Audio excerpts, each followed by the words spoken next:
जाजपुर जिला कलिंगनगर डुबुरी आनुष्ठानिक भाव खोलिला धान मंडी।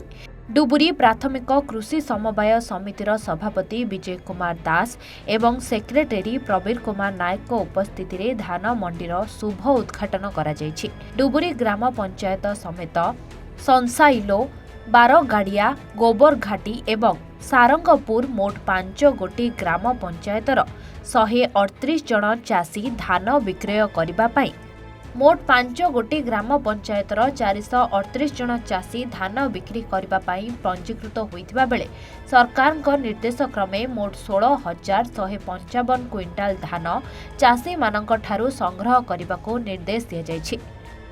अन्य पटरे सरकार नियम अनुजाई एफएक्यू मानर धान निर्धारित मूल्य अनुजाई चाषी मानंकु धान मोट क्विंटाल प्रति 3100 टंका दिया जाउछि बोली समवाय समितिर सेक्रेटरी कहिसंती। विजय कुमार दास सभापति डुबुरी समवाय समिति लिमिटेड। काली हमर मीटिंग होइतिला। मीटिंग रे बहुत चाषी तांकर खुशी धान आज उठुची।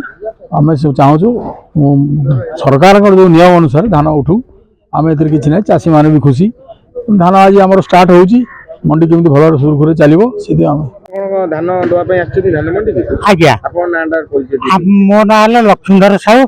आ घर आम गाँ आम घर हला डुबुरी। असुविधा होची धान ना ना आपन कोनोसी असुविधा नै। आमे चाषी माने बहुत खुशी।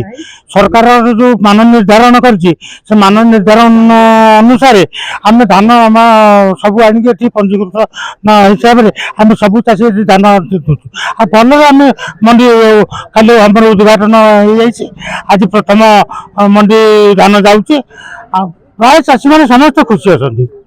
नमस्कार, मो डुबुरी प्राथमिक कृषि समवाय समितिर संपादक प्रवीर कुमार नायक आज आनुष्ठानिक भाव डुबुरी मंडी रे चाषी भाई भौणी मैंने तांकर बड़का धान विक्रय करेंगे एवं सरकार नियम आधार एफएक्यू मानर धान आज नवापाई आमर गतकाली मीटिंग रे समाधान होती। तेणु 2300 टଙ୍କା कमन धान 800 टଙ୍କା बोनस आकार 3100 टଙ୍କା चाषी मैंने क्विंटाल पिछा पाइबे। जाजपुर सुकिंदारू जगन्नाथ बेहुरांक रिपोर्ट, A1 ओडिशा।